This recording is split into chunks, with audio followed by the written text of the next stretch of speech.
सांगितलं की सुरुवातीच्या काळात काही फ्री ट्रीटमेंट दिल्या की डायरेक्ट पेशंट ॲम्ब्युलन्स मधून येतात, त्यांच्यासोबत कोणी नसतं, नातेवाईक नसतं आणि क्रिटिकल सिच्युएशन असते.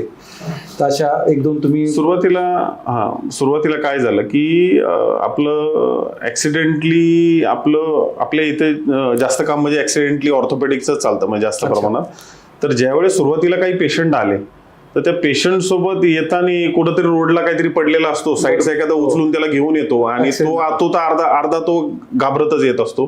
त्याच्यानंतर याचं बिल कोण भरणार किंवा याचे पोलीस येऊन वेगवेगळे प्रश्न विचारतात की काय कुठून आणलं काय आणलं या पद्धतीचं ते विचारतात. तर ते कसं करतात की आम्ही सुरुवातीला पेशंट आल्यानंतर MLC म्हणून पोलिसांना एक इंटिमेशन आम्हाला द्यायला लागतं की असं पेशंट आलेला आहे आणि त्याच्यानंतर लगेच इन्स्टंट मध्ये ट्रीटमेंट आम्ही चालू करतो.